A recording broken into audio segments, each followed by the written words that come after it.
Today is July 16th, Wednesday, 2008. It is 4 p.m. We're meeting with Dennis Pitcher, our interviewee. My name is Chris Reedy, and we are at Canyon Inn at McCormick's Creek State Park just outside Spencer, Indiana. Dennis, could you tell us what unit you served in? First Division, 1st to the 7th Artillery, B Battery and Headquarters Battery. And what time, at what dates were you in the 1966, 1967. Okay. Did you enlist or were you drafted? I was drafted. What time was that? 1965, October 5th. And what was early Army life? Did you make an easy transition? Pretty much. I had a friend that had gone in just ahead of me, so he kind of clued me into just what to expect during basic training and before basic training and so forth. So it was pretty easy. It's pretty. It was what you expected? Very much what I expected. He told me exactly like it was, what to expect, the physical training and all of the DI sergeants' words that they would give you. Did you come out of that physically stronger? Much stronger, weighed less. I went in just a little overweight, not too much, but a little overweight. Lost some weight, but gained some muscle. What was your reaction among your family when you were drafted and went in? They weren't very happy about it, but they knew that it was something that had to be done. My father was in the Army when I was a baby, so he just accepted it. It was something I had to do. Was it harder on your mother then? A little bit. She accepted it. She wasn't too, like I say, too happy about it, but she accepted the situation. After basic, were you assigned to artillery, or was that something that you had requested? I was assigned to that after I went basic training. I went to Fort Sill, Oklahoma, for AIT, and was trained there for 105 howitzers, and then I was in a unit there. I think it was 2nd to 33rd, I believe, or 4th to 33rd. I'm not sure. But I was with that unit, and I came home on leave. When I came back, they told me at the door, "You've been coming down on levy to go to Vietnam." You were assigned from that unit to go to Vietnam, but Yes. You were not assigned necessarily to the Big Red One at that time. No, I was not assigned to that. I was assigned to the Big Red One after I arrived in Vietnam. When you arrived, did you fly over? Yes. And what were your thoughts as you flew in? Well, we got to the Philippines and we had an 8-hour layover because the radar went out on the airplane, and I thought, am I going to die before I get there? But it turned out all right. We just all hung out in the airport, which was very small. And when we landed in Tan Son Nhut Air Force Base in Saigon, we all was shuttled out to tarmac, and they gave us our in-country speech, and then we was sent to the area where we had to stay until we was put in a unit. How long were you in that, holding replacement depot? Probably a week or two, not very long. Did you know anything about the First Infantry Division prior to your assignment? No, I didn't, other than what I'd seen in the movies, but I really didn't know anything then. Yeah. And the battery that you were in, when you got there, what were the personalities like, and did you fit in readily? I fit in pretty well. I was put in the B battery on the 5th gun, and we were not in any fire missions right away. I remember one time going to Chow, coming back, taking a shower, and they called a fire mission. Everybody run out. I had just put on clean fatigues. My chief of smoke was making a comment about my fatigue pants because they was starched. Nobody wore starch over there. So you stick out like a sore thumb. So I stuck out like a sore thumb. Can you kind of just describe your feelings, I guess, with that first fire mission where you afraid? Were you anxious or confident? I was anxious. I didn't really know what I was doing at the time, and they just made me a ammo humper, just unloaded ammo boxes and set them to where the number one man could get to it and the powder man could get to it. And you were the number 5 position? Yes, the number 5 gun. Okay, Yeah. number 5 gun. And how many men served each 105? You know, I don't remember. I'm sorry, it's been a while. Oh, that's fine. And with the 105, was the projectile separate from the propellant? Yes, you had made them together, and you had put so many bags of powder in the brass canister, and then put the projectile in that, and then it was put into the gun. Would that have been something you did, or were you strictly that first? At the first few fire missions, I was just moving ammunition around and moving it out of the crates. They'd bring it to us on trucks and throw it down on the ground to us. We'd open the boxes, and we'd get the ammunition and brass shells and everything up to them, to the gun. Were you with the B battery still, and did you evolve from that kind of ammunition? Yes, I finally evolved to an assistant gunner, which is the one that pulled the lanyard and fired the gun, which I kind of liked that position. It was a good position. The team that we had at that time then was the ones that had been there, had rotated back to the States. The team we had then, we had started working real good together and could really put the gun to good use. What was the average kind of rate of fire sustained? We could rapid fire, and we'd probably do that for 30 minutes at a time at least. And how many rounds per minute? I have no idea. When a fire mission came in, usually, obviously, would it be an infantry unit out in the field calling that in? Normally an infantry unit or an ambush patrol or a unit like that, or someone that was under fire. They would call in a fire mission and give the coordinates to the chief of smoke, which was the sergeant over the gun, and he would give the coordinates to the gunner, who set the sights, and then we'd fire. The chief of smoke would give the order to fire. How long would that take when the order came in to firing that first round? Probably 5 minutes.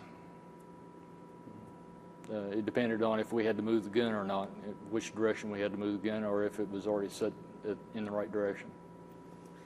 You had to have 360-degree fire capability? Yes. How would you move the weapon? Pick it up, move the trails around. It was on wheels, and we'd pick up the trails and move them, set them back down on the ground, and it would dig in the first shot. It had like plows on the back on the trails, and they would dig into the ground. How many guys did it take to lift up? Three or four. Usually at least one guy on each trail, and one pushing the front of the cannon around. Okay, that's not as many as I expected, I guess. No, it really wasn't that bad. Your battery, was it in a fire base? Yes, it was in before I moved to headquarters battery. Was in Zion, was base camp. Okay. In a battery, how many guns in a battery? I believe 5 that I can remember. And they would all the guns in the battery would orient towards the target? Or No, would not would necessarily. They made us call one gun to fire.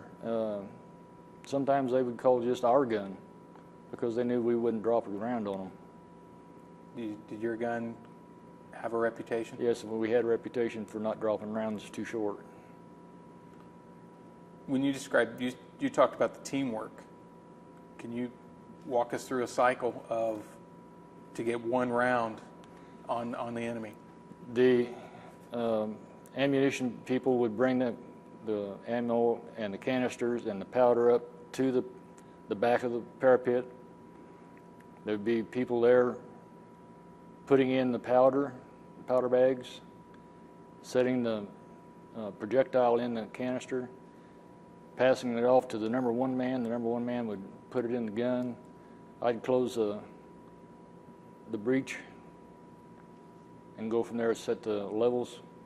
The gunner would set his sights, and we'd fire. Okay.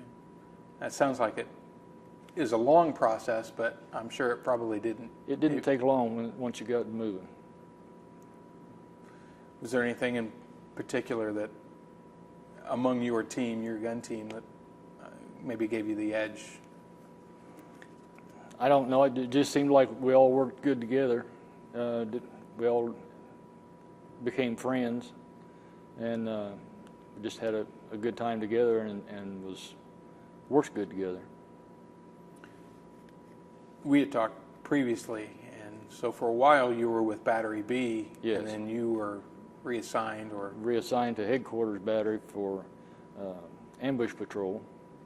That was before I became the assistant gunner on the 105. I was kind of volunteered to become an ambush patrol. I first started out carrying the M60 machine gun. Then I went to the radio, was a radio operator, and I carried the M79 grenade launcher. And I finally decided I wanted to become the point man, because all he had to carry was a shotgun and shells for head. And I decided I liked that position real well, so I continued that position until I rotated back into B battery, and then transferred from B battery to headquarters battery permanent. And when you were put on this ambush patrol, it was the headquarters company for your battery, correct? Yes. And was that common to send out what would seem like an infantryman's job from the artillery? It was for us. I don't know why, but it was kind of like being put on guard duty. That we done our own guard duty also, which was, to me, was also like being in the infantry. But we were sent out as infantry and would set up on our ambush patrols at night. We'd go out before it got dark, wait till it started turning dark, move into position, set up for the night, and wait and see if anything came along. How often did something come down the trail? Fortunately for us, it wasn't too often, but we did have a few evenings that was interesting. One night we had just got set up. There was a loud explosion. The trees started moving. And that was the night I was on the radio. They called the headquarters radio, called us, wanted to know if there was anything we could tell them what happened. We told them it looked like they had blown up Long Bin ammo dump, which turned out exactly what happened. About 45 minutes later, some of the North Vietnamese decided they was going to walk down our trail carrying their guns over their shoulders, talking and laughing and carrying on. And I had just informed the point man at that time of the command to stop in Vietnamese, which I had just learned was Dung Lai, and he hollered that out, and the fight was on. And what kind of, how long was the fight? Well, the fight lasted probably 20 minutes at that time. I recall one machine gunner, the machine gunner stood up, thought he was John Wayne, I guess, and was firing the gun from the hip. They had a medic that was not supposed to be carrying any weapons, grab a hand grenade off a guy's flak jacket, threw it, hit a branch in the tree and flipped it back on us, which fortunately we didn't get hurt. There was not any of our people hurt. But we had to go back out the next day to find what had happened, if there was anybody left. And there was telltale signs of where we had encounter. You had inflicted some casualties on the enemy. Did you incur any casualties at that time? No, we did not. We were lucky. The M60 gunner? The M60 gunner, I think, had a whole lot to do with it. You'd said you had manned the M60, which was also called the Pig. Yes. Can you describe the M60 to us? It's a very heavy weapon. It has a bipod. It has a handle on it, but most of the time when you're carrying it out in the field, you have a sling around your shoulder, and then you also carry extra ammunition for it. You have ammunition in the gun, so in case you need it. And everybody but the point man carries at least 1,000 rounds of ammunition for the M60. So everybody's kind of an assistant gunner. Pretty much. They want to make sure that machine gun's got ammunition. Was that on these ambush patrols? Was that Yes. your heavy firepower? Yes. That and the M79 grenade launcher. The point man with the shotgun carried double alt buck, which was pretty powerful also for close range. Was the M60 accurate? M60 was very accurate. The man that was operating it was good at what he done. He may have been like an actor or whatever, thinking he was a cowboy, but he done his job well. There is a book I've read that talks about the M60 gunners. They hated lugging that thing around. Yes. But, they were worth their weight in gold if they were good. Yeah, this is very true. The machine gun was very, very heavy, but like you say, it was good when you needed it. When you were point man and you were walking around armed with a shotgun, did you have any close encounters? Nothing real close. I had an encounter with NVA coming up from our side, and we got into a firefight, but nothing really close. Because a shotgun is basically nose to nose. Yeah, almost. pretty much. Just firing the shotgun through the jungle branches, they knew it was there, so they didn't try to get too close to that. Did you have peace of mind? Yes, I like carrying a shotgun. It was, I thought, a good weapon at the time. How long were you on this duty, this ambush patrol? Approximately 3 months. And were these mostly night ambushes, or They did you were have all- day? We had all night ambushes. We had day recons. We would go out 15 clicks on a recon to see what was out there. Found Ho Chi Minh trails, come back and report them. But then we would go back out and set up on those same trails to see if there was any activity. Sometimes there were, sometimes there weren't. Now you went out, and all the men in your unit that went out on these patrols also went out as kind of thinking along the lines of artillerymen. Did you, as you went out, kind of think, okay, we plot fire here or we'd fire there, or were you in full infantryman mode at that time? Personally, I was in infantry mode. I wasn't thinking anything about the gun. Only thing I'm thinking about them was if we had to call them in for a fire mission, make sure we got somebody that was shooting good. Do you remember when you were there any particular operation, large-scale operation that you were involved in? Yes, I was in Operation Junction City 1 and Junction City 2 was on the Cambodian border. Operation Junction City 1, we pulled in, don't recall the date, but I believe it was in 1967, but I'm not sure of the date. We pulled in, took sniper fire right away. The infantry that was already set up there, as we were trying to get our guns into position, went out and stopped the sniper and brought him back in. Just the one guy? Just one guy. It was probably a farmer. He wasn't wearing the black pajamas. He was just wearing shorts and a shirt. And he was harassing you guys Harassing sniper fire, right? He probably had a rifle hidden out there in a tree and saw us come in and decided he was going to go out and shoot at us a while. Were you trucked in? Yes. Go in by truck? Yes. And This is when I had transferred into headquarters battery permanently as the battalion XO driver. okay, so you were not necessarily you were not manning a gun at that time. You No. were driving the executive officer Yes, I around. was driving the major around. Was manning my own gun, M16. What sort of functions did he have that you got carried along on? We led the convoy, and the colonel, the commanding officer, was in the helicopter, the LOH, and would fly over the convoy and give us directions and make sure we wasn't coming under any ambushes along the way ourselves. But the major, the XO, kept track of what was going on and was giving the orders through the radio to the truck drivers behind us and the rest of the convoy. And when you got into a fire position, when the guns were being deployed, what was the XO doing and what were you doing?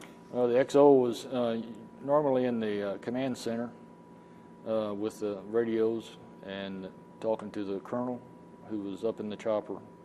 I was taking care of sandbagging his tent, my tent, making sure everything was taken care of for the XO officer and the commanding officer, the colonel. Was this duty, or I guess this reassignment to the headquarters company, was that something that you appreciated? Yes, I volunteered for it. I was given a heads up by a friend of mine that had been on ambush patrol with me. He came to me and told me that the XO needed a driver, and if I wanted the job, to come and apply for it, so I did. Okay. So you were in the battery for a while, went on the ambush patrols, came back to the B battery. Yes. How long were you, your second stint with B battery at the guns, how long was that? About 2 months. Okay. And then the rest of the time I was with the XO. So how many months with your XO?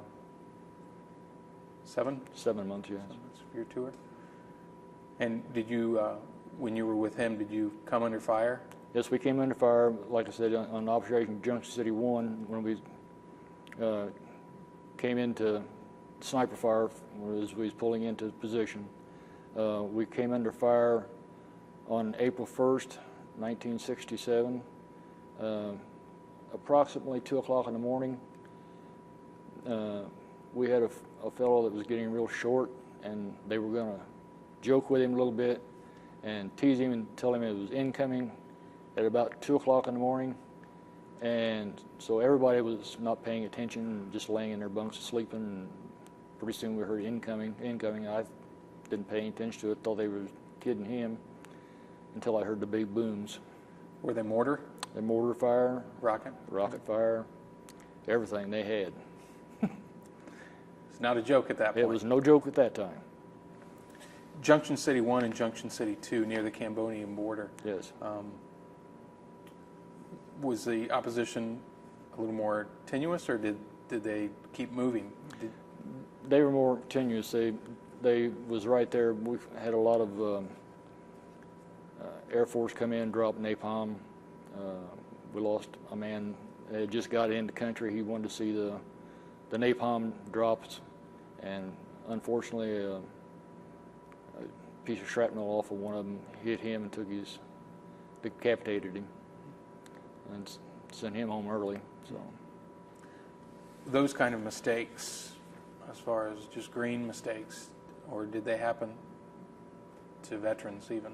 they happened to veterans too, because they would get, like I said, get short, they would get careless, or they would get too cautious, and then something would happen to them. Most of the time, from the fellows I was with, we were very fortunate. Other than the other squad on the ambush patrol, they got hit hard, and the point man on that patrol was sent back. He was hit with claymore. He lived Our through own, it, but, or pardon? our own claymore, or one the enemy One had of the appropriated? enemies.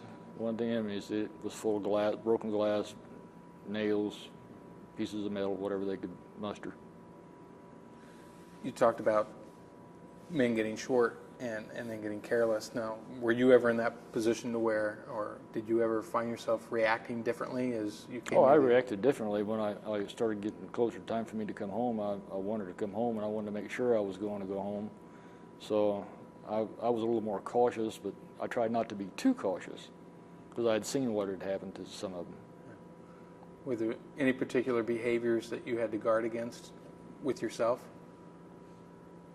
Just being overly cautious, afraid to go do something that I would normally do anyway. That I was just, other than being myself, I would just try to, I don't know, I can't tell you. Well, you had obviously other men around you that were in the same kind of cycle, that rotation cycle. Was there any sort of, I guess, buddy system that would say, hey, you need to, between the men, stop this behavior, or you're doing this, where they would kind of nudge you? Did you ever have No, any? we just paid any attention, watched each other's back. We didn't really say anything to each other about it. We just made sure they didn't get hurt, or tried to anyway. Going back to some of the missions, do you remember, did you have to go out on any of the road missions, any road clearing, or No. what they call road runner missions? No, I did not. Okay. And Operation Amarillo, does that ring any bells? Or Fuloy? Fuloy, I was a day R&R at Fuloy. Went into town there. It was a little village that was right there by an Air Force camp base. Don't know anything about it other than that. Okay. I've got written down here August 24th, 25th, there was some kind of running battle going on. I don't recall that, I'm sorry. That's fine. When you were the point man, you said you wanted to be the point man. Yes. Why was that? I don't know. I always considered myself dispendable. I had nobody but my parents back home, so I really didn't care one way or the other. I just, well, you know, this is what I want to do. I saw the fellow that had been point man ahead of me, made friends with him, and he taught me a lot before I took over that position. Obviously, you've got to keep an eye out for booby traps and the enemy as well. Exactly. What sort of telltale signs? You're the point man. How did you protect the rest of the ambush patrol? Just made sure there were no trip wires. Tried to watch out for mines, and we never traveled on a trail. We traveled alongside the trail in the jungle, because if you walk the trail, they could set up an ambush on you, just like we were doing. So we decided our sergeant, squad sergeant, was pretty good at this. He said, we'll take the jungle, we won't take the trails. So it was a little less complicated to watch out for mines and so forth. They weren't as apt to be there as they would be on the trail. Now, at night, this may be a dumb question, but at night, as you're walking through this jungle, how could you see a mine, or what did you see that could tip that off? I just watched mainly for tripwires, because, like I said, we would walk through the jungle, the brush, the heavy brush, and we'd have to clear it sometimes. We would do that, like I said, before it got really dark. We would set up, before it was completely dark, we would set up and get in position so that we wouldn't have a problem of running across something that we didn't see. Did you ever, as you were walking off the trail and getting to your ambush point, did you ever bump into an enemy unit trying to do the same? No, we did run into a sniper. We were set up out waiting to move into our position. It wasn't quite dark enough yet, so we were sitting in a graveyard, and we started taking fire from a sniper in a tree, and we took care of that situation with one of our gunners went around and found him in the tree. So he went out crawling around the bush. You guys Yes. suppressing fire? Suppressing fire, yes.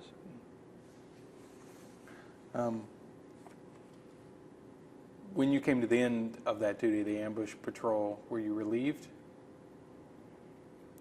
To a certain extent, yes, but I was still wanting to be there. I had a friend that had gotten married when he was home on leave before we went to Vietnam. And after he got there, his father passed away. He had to go home for the funeral. When he came back, he said that he was going to be a daddy. So I was volunteering. We were in the same battery. I was volunteering to keep him out of there so he wouldn't have to do the ambush patrol, but it ended up he had to anyway. So they finally told me, no, you got to go back. Back to the battery? Back to the battery. And he was still out on ambush? And he still went out on ambush patrol. Is that kind of, that comradeship, that wanting to take the dirty job for a friend, was that common? No, not really. There again, that was just me. I thought this was the right thing to do. Friends would take care of friends, but they normally didn't do that. It seems exceptional. Was there ever a time late at night where you kind of thought, what have I gotten myself into? Yes, when I went out with the other patrol, they were not the patrol we were. They talked, they smoked. I thought, am I going to get back? We did, but we came under fire with the other patrol, and we made it out all right. Did you just have to do that once? Yes, just once. Or you... The sergeant decided that we would not go out with them again. Was it common to send more than one patrol out per night? No, they were trying to find out which patrol was doing what, trying to interact with each other, make sure that what they were doing was what we were doing and it wasn't. As far as you know, was there retribution or was there some retraining for that other? There was some retraining, but it wasn't quick enough. And that's the squad that went out and got hit with the Claymore. And that was, they had poor discipline, I guess, or Had very poor discipline, and the sergeant had was very relaxed in discipline on his part at all. I didn't understand it then. I don't understand it now. Was that the kind of lesson that maybe, do you think that stayed with you? I think it did. I believe it made it closer to the front of my mind as to what we needed to do. When you came back to the battery and they'd taken you off the ambush patrol, did you go easily back into that old routine, or was there some acclimation you had to undergo? No, I went back into it pretty easily. Back into it, the sergeant and I got along pretty well, and the other members of the gun battery, we just gelled well. And did you go back to the same gun that you were on? It's the same gun I was on, yes. Were some of the guys Still there? Yes, they were still there when I came back. So, having had that different perspective of having to go out beyond the wire, did that make you, or did you feel different? yeah, I felt for what the people, the infantry was kind of what they were seeing as opposed to what we were seeing all the time before going out. You had no idea what it was like to be out there and be in a firefight and have to call in artillery or anything like that. You had no idea what position they were in. Were you able to communicate that to your gunmates? I believe I did. I told them they always wanted to know what was going on, how it was, and so forth. So I told them, my experiences. That helped you, hopefully, I think, make you a better gun team? Maybe. It seemed to. They all seemed to want to not go to the ambush patrol, but I think it put it in perspective as to what the infantry was seeing out there and what we were doing for the infantry. And that was at a fixed position at a fire base, correct? Yes. And when you went on Junction City 1 and 2, you went out. We were out in the field then, yes. Now, would every, I guess, battery in your field artillery regiment, they wouldn't have gone, would they? Or did they go? Yes, they did. Yeah, the whole regiment went, so it was quite an operation. With Junction City 1, and it just phased right into Junction City 2, and we stayed there on the border for a while. I don't recall how long, but it was a while.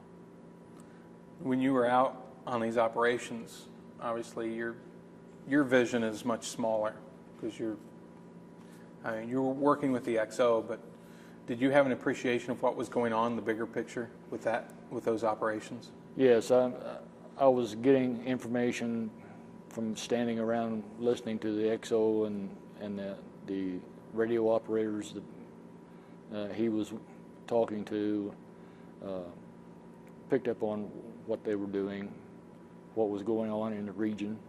And like I said, we had the gun batteries are at night. We had the fire missions. So I had an idea of what was going on. After having been on ambush patrol and being on the gun and then going to the job I was doing then, I appreciated what I was doing a whole lot more than what they were having to go through. You know, at the same time, you had that education. Yes. You know, I had been in the field. Had been in the field from being on the fire base. I had also been out in the field with the gun, the 105, as assistant gunner.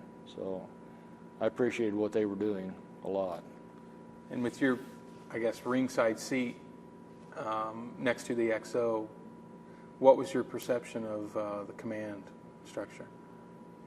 I thought it was real good. The XO was very stern. He was a very stern man.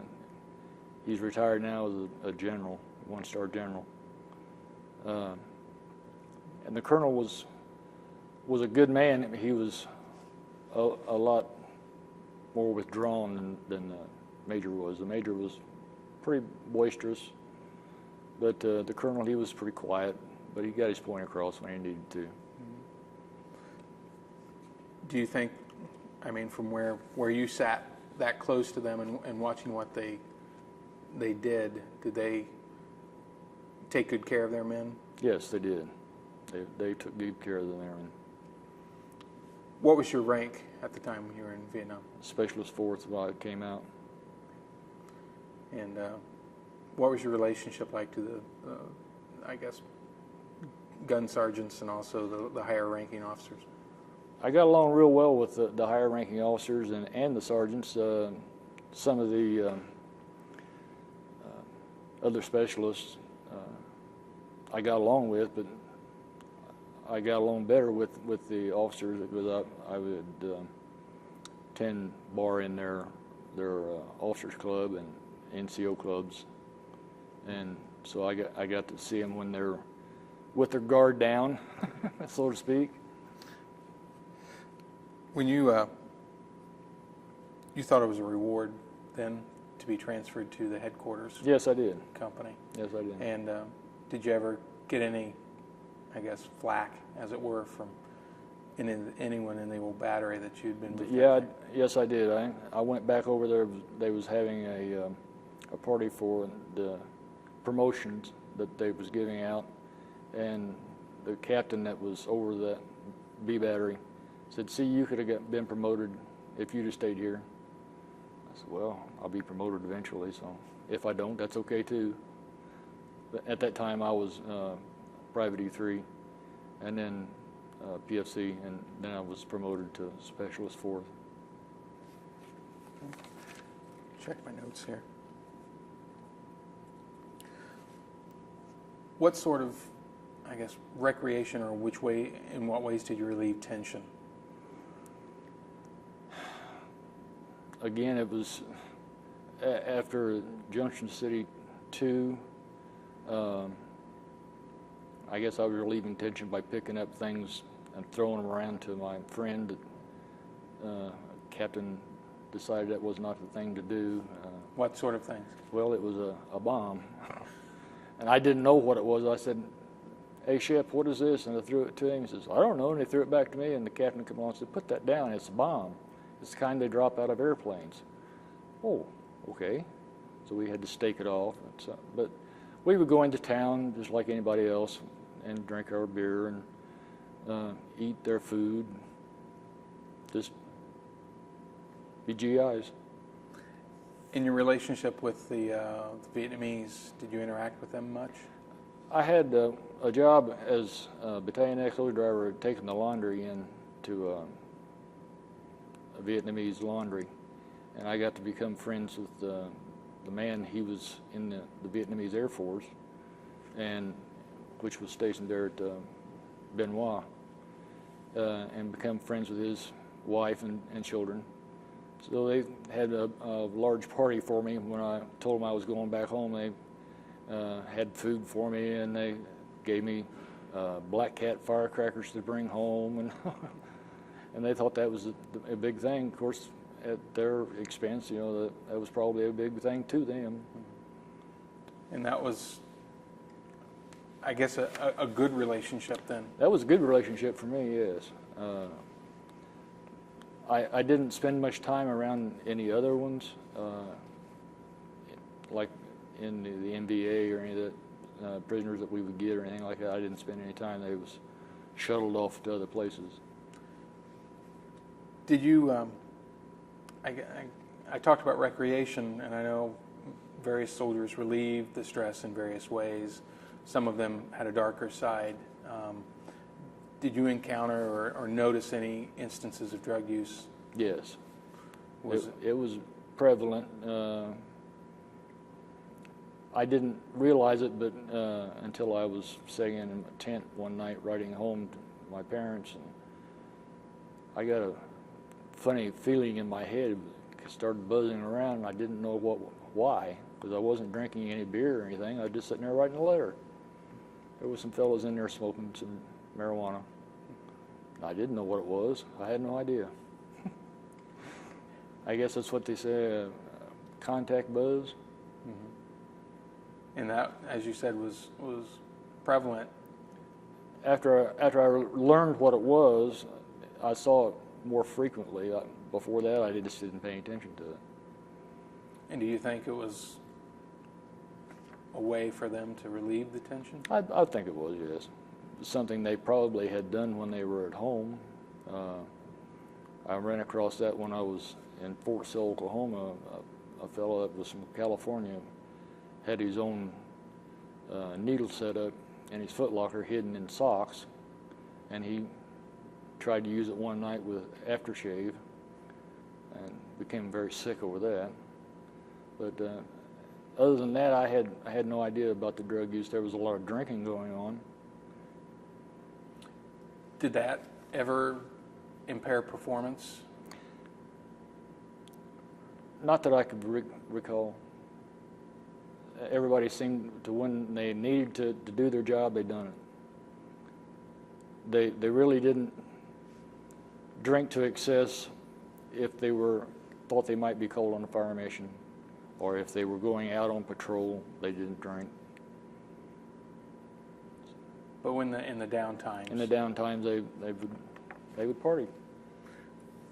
What kind of stretches between you would have, I guess, fire missions or patrols, but how long would you go between them with nothing?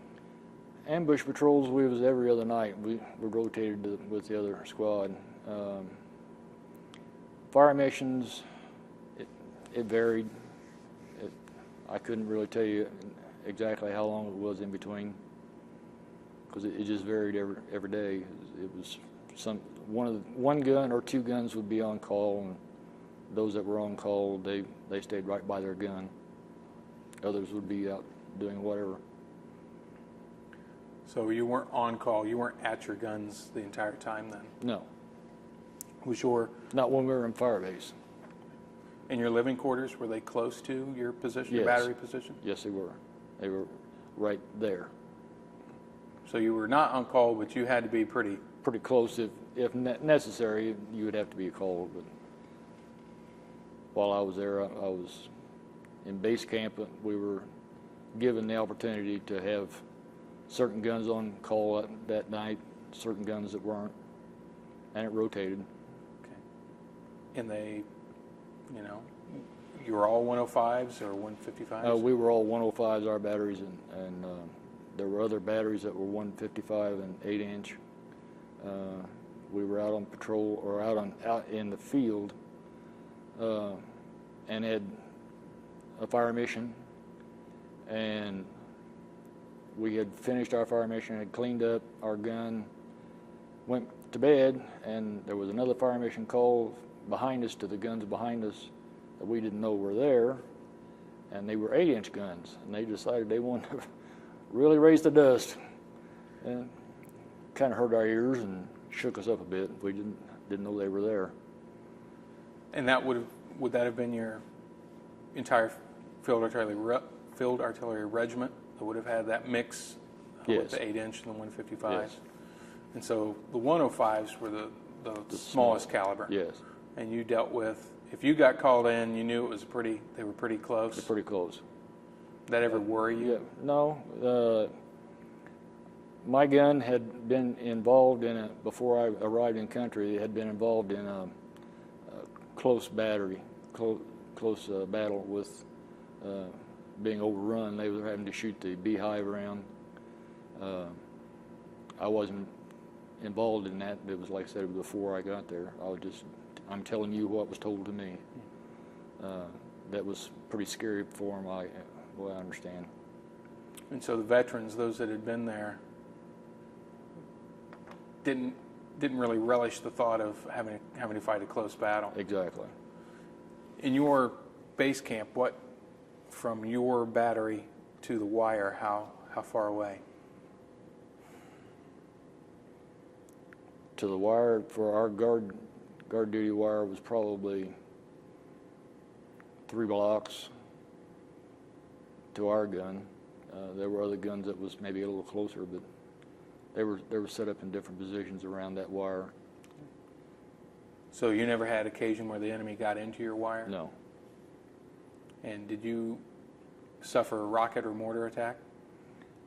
Only on that night in Operation Junction City 2, and that's when I was called upon to go call in dust-off choppers for the wounded.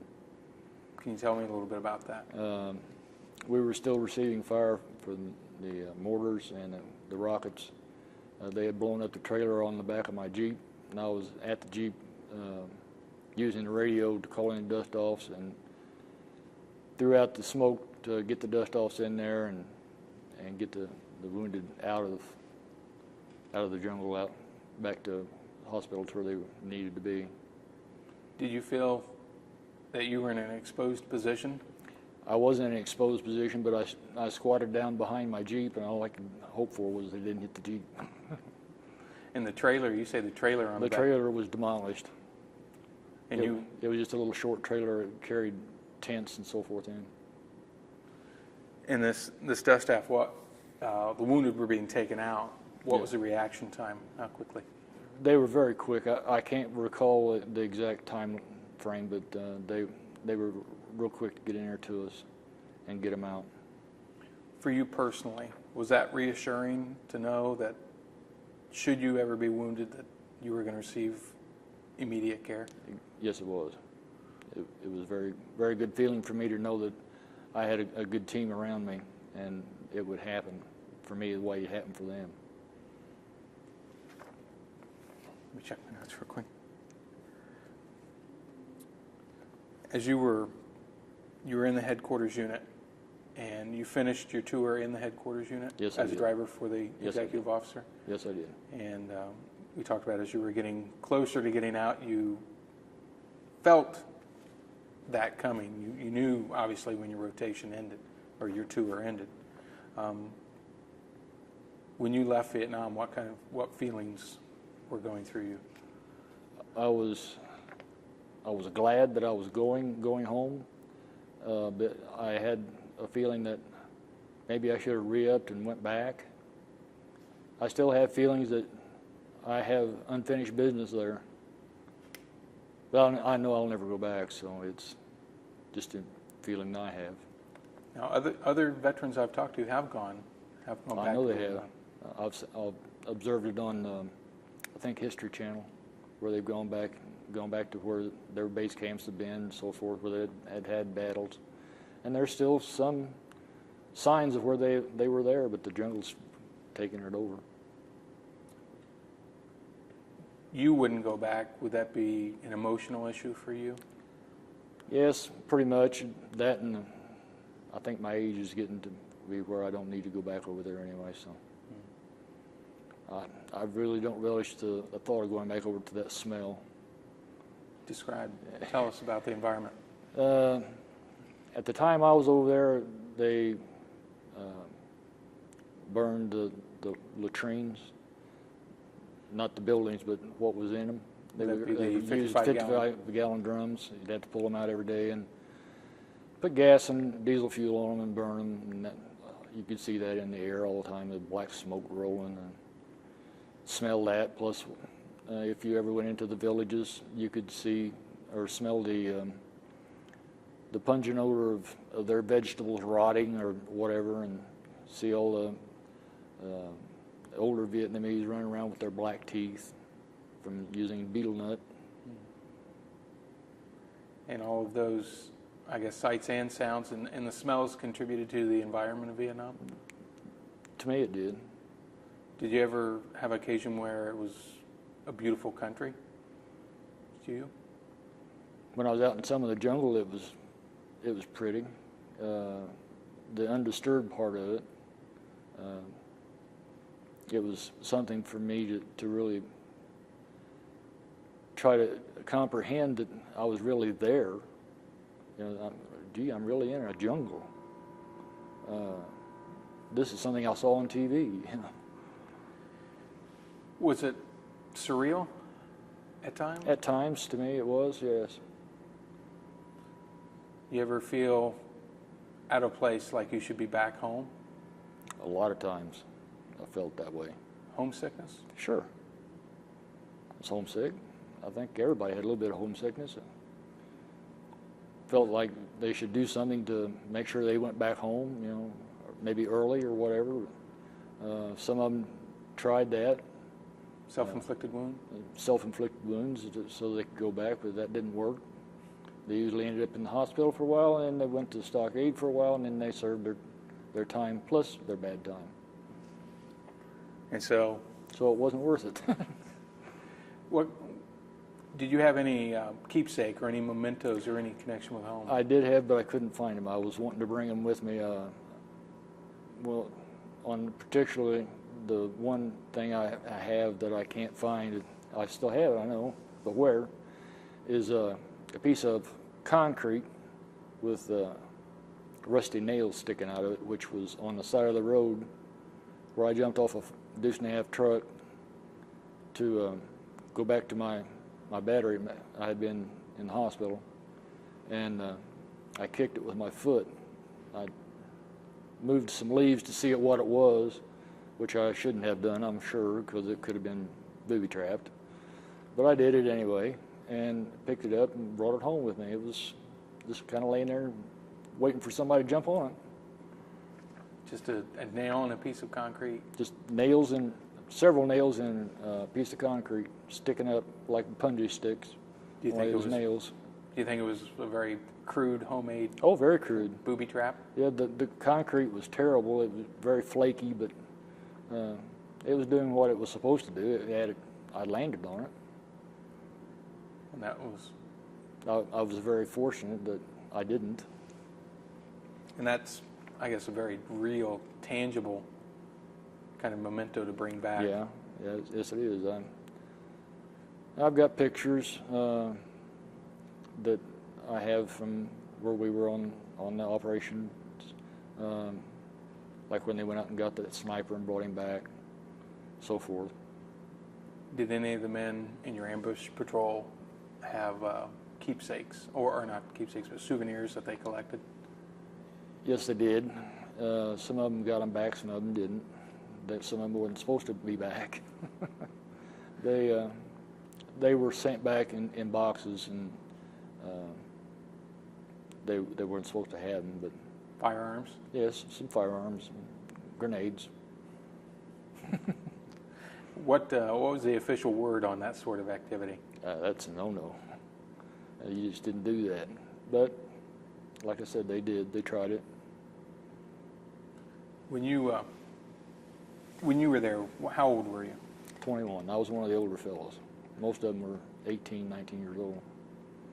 Did you, as you, still 21 years old, did you have this sense of invincibility, or were you aware of your own mortality? No, like I said, I just didn't care. I had no reason to want to come back other than the fact I wanted to come back and live my life as a civilian, but it was okay. You seem to have taken not unusual risks, but volunteering to be the point man. They thought I was rather crazy for doing that. Did they think you were fatalistic? They didn't say it if they did.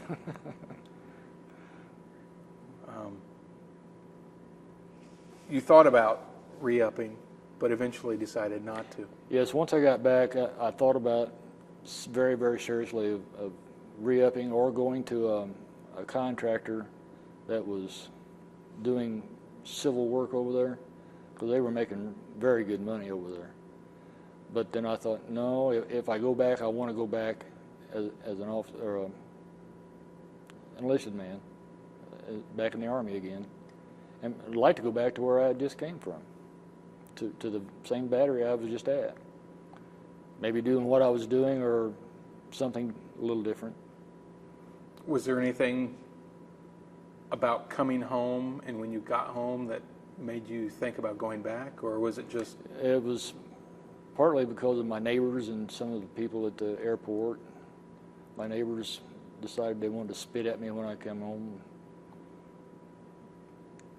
turned their heads from me whenever they would see me. Do you think... What was your opinion of them, I guess? I thought they were bums. They didn't understand, but I wasn't going to try to explain it to them. I couldn't make them understand what I had went through or what anybody else had went through over there. And the people at the airport, how do you think they perceived you? They could tell that I had been somewhere, but besides the United States, because I was so dark and tan,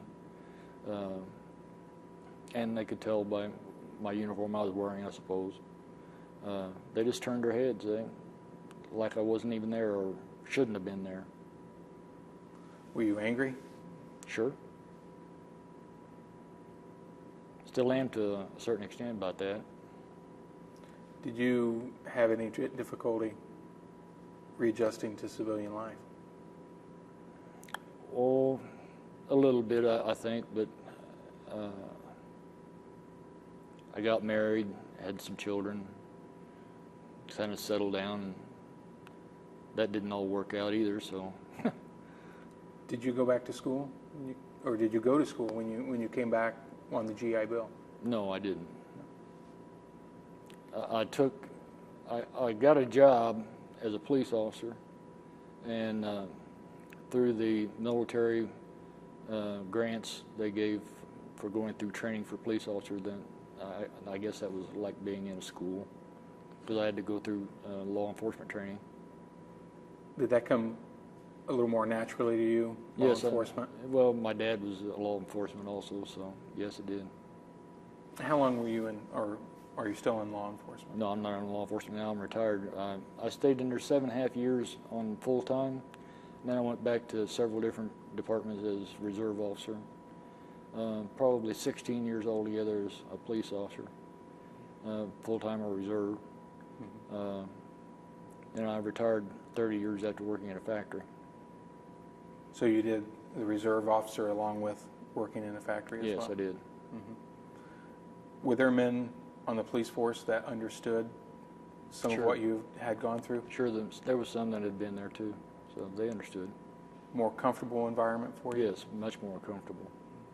Then I found a lot of that had been through the same things I had been through or similar at the factory too, so that made it even more comfortable for me to work there. Well, Dottie's given me the 5 minutes, so we'll take a small break. She'll Okay. change tape, and I want to talk to you. Did you know when you were in Vietnam, were you aware of that kind of anti-war sentiment? No, I really wasn't. I wasn't aware of it until I got back to the United States when we landed in Fort Dix, New Jersey. We were allowed to go to the town of New Jersey there, that's by Fort Dix, on weekend leave, weekend pass, because we had came in on Friday afternoon, and they said, well, we'll wait until Monday to muster you out. So okay, so the 5 of us went down and found a motel and got a room, and we shared the room together, and we all went into town after that, and we discovered that we were not readily accepted as being part of the army that was there. Even some of the soldiers didn't want to talk to us. Really? I didn't understand that at all.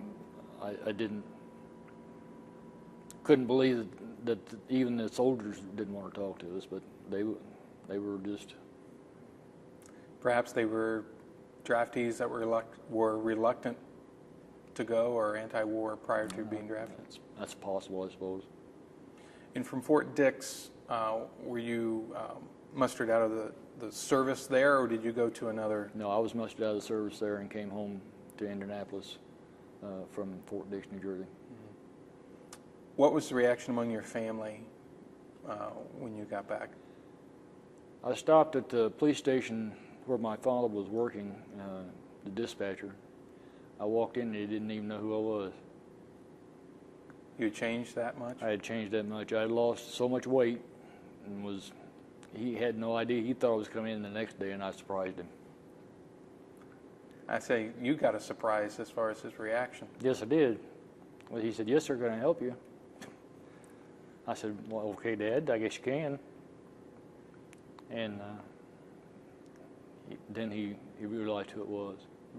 Was really happy to see me. And he'd been through the service as well. Yes, he had. So he He knew. was out of Fort Riley, Kansas. And I don't know if he was in the First Division or not, but I know he was out of Fort Riley, Kansas. It was MP. Well, the first one, that was its home base, so it's a pretty good chance that he was in the first. Do you know when he was in the Army? During World War II. Could have been. I'm not sure when the first actually stayed in Germany until 55 and then came back to Fort Riley, so he may or may not have been. He may not have been in the first then. When you got back and society was not, obviously didn't greet you with open arms that they had greeted the veterans from World War II, how did you cope with that? Drank a lot. Just tried to hang out with my friends that I had hung out with before in high school, and one of them had been over in Vietnam, so he knew what I was going through. He kind of guided me along as to how to come back into society.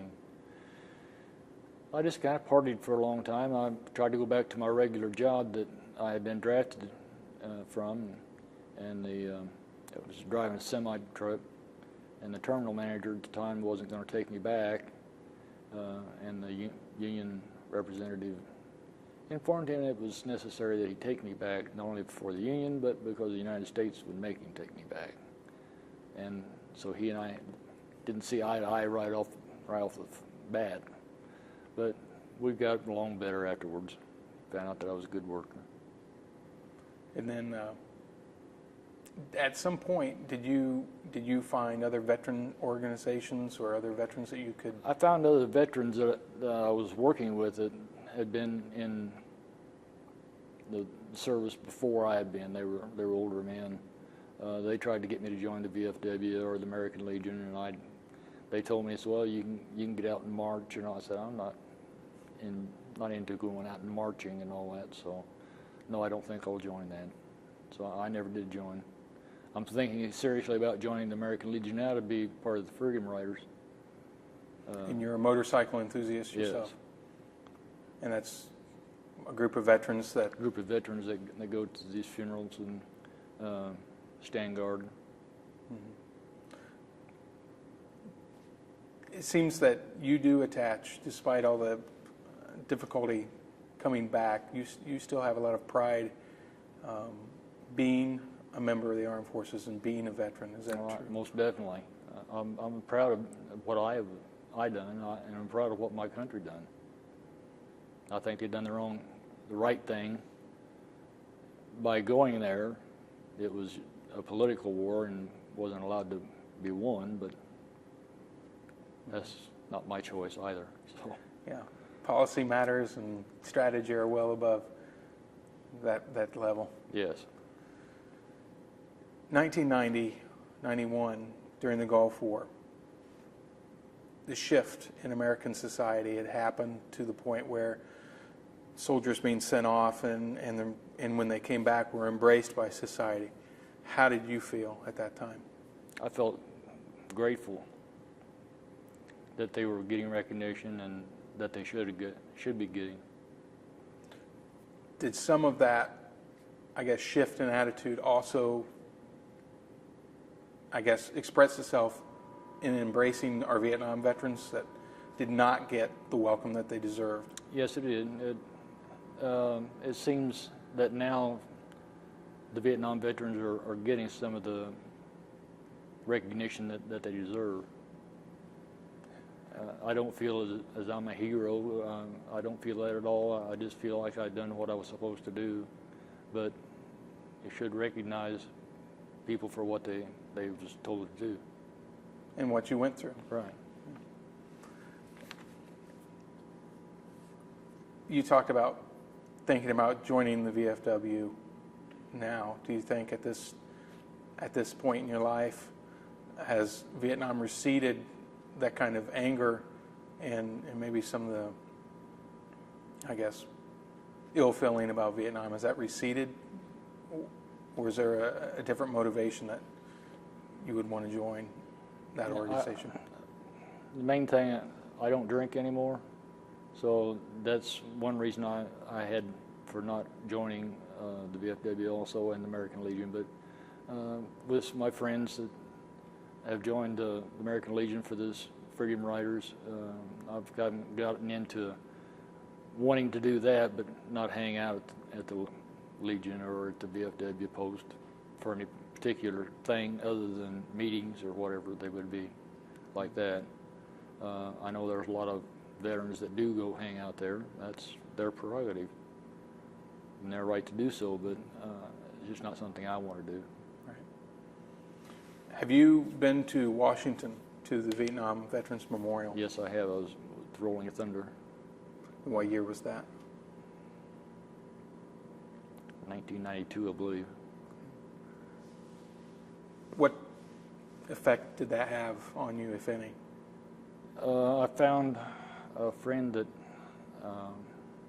I had made friends with. He was a warrant officer. He was the colonel's pilot for the helicopter.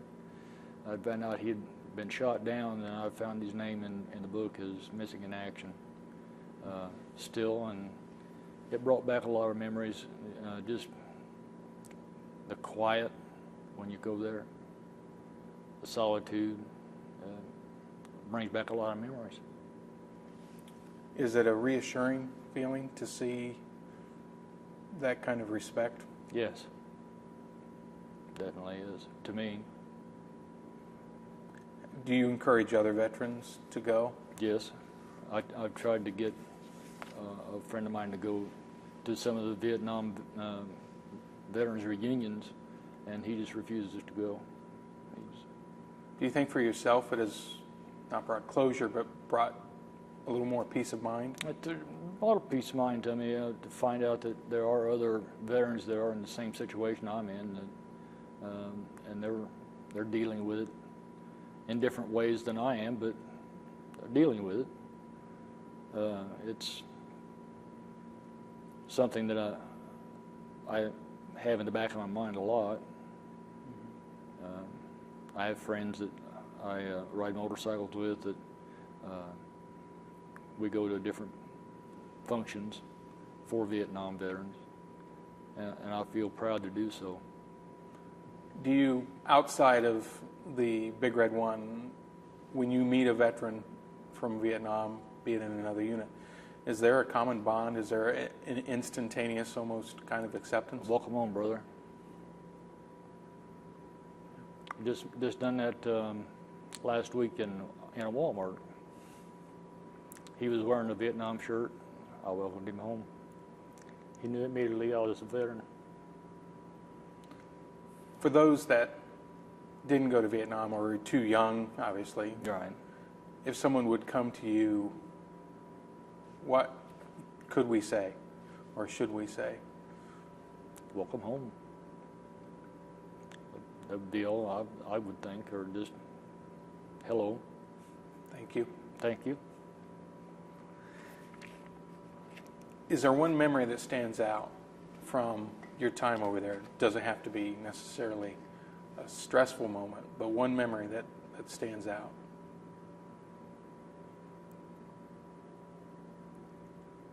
Probably meeting the different fellows that I was in service with there, thinking back of where they were, where they were from all over the country. And several of them, I went to their houses after we got back and thought we would still strike up a friendship that we had when we was over there, and that didn't work out. You could be friends over there and not be over here, I suppose.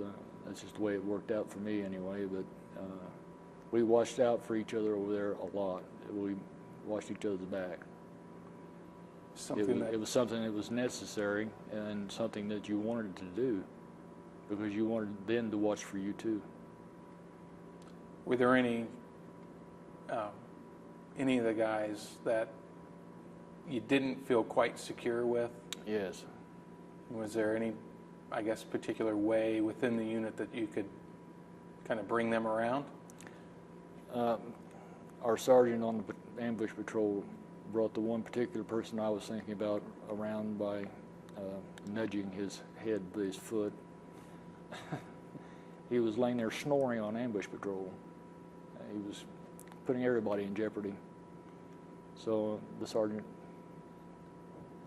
nudged him into waking up and staying awake. How do you function, I guess, with a minimal amount of sleep and a high amount of tension? You try your best to keep yourself awake, keep your attention on what you're doing, knowing what's going on about you, making sure your friends are taken care of, knowing where they're at all times. So if something happens, you don't hurt your friend. Yeah. We talked about some of the social problems, but one thing that will come up in some readings of the Vietnam War is maybe some of the racial tensions, not necessarily in the field that I've noticed, but back maybe at a base camp or other. Did you experience anything along those lines? The only tension was between a black man and myself as my sergeant on the gun, and that was not actually racial tension. It was just a tension between he and I. He had done something I didn't like, and he didn't care whether I liked it or not because I was a peon and he wasn't. So that was another reason I transferred, was to make sure that I was away from him. Other than that, I got along with all the black folks that I worked with, the black guys. My sergeant that I was on ambush patrol with, I trusted him with my life. He was a Mexican, so I had no problem with it. There were other problems, I suppose, that was there, but I didn't see them. Not in my area, anyway. So the situation you're in, where, as you said, you had to trust each other because your lives depended on it. Right. Do you think that kind of washed away some of that, those social lines of division? I believe it did. I believe it did. The ones that were smoking the marijuana in that tent that night they were black, but you know, that could have been white guys doing it too. It just so happened that it was them, and I didn't think anything about it. I just got away from it. But they just laughed about it and thought it was funny. But other than having problems with them, no, I had no problems with them. If there's any final thoughts, Dennis, that I can... Nothing that I can think of right offhand. Just glad to be part of this project. Hopefully I can bring something to it. The legacy of the Big Red One, the First Infantry Division, is that something that has come to you after you've left the service? Yes, I believe it has. I'm proud to have been in the Big Red One and served in the Big Red One in Vietnam, and I always look for other servicemen that have served in the Big Red One when I go to the Vietnam Veterans reunions or so forth. So I always kind of hold a special place in my heart for them. And I'm under the impression now, I think they're in Iraq. I have no idea if maybe my unit is over there now or not. I'd like to know. I'd like to send them a letter. We could probably find out. We'll get online and that would be good. We'll see if your unit's there and just say from one old Big One Red gunner to another. That would be good. I would be proud to do that. All right. Well, thank you, Dennis. Thank you for your time today, sitting here and talking with us, and thank you.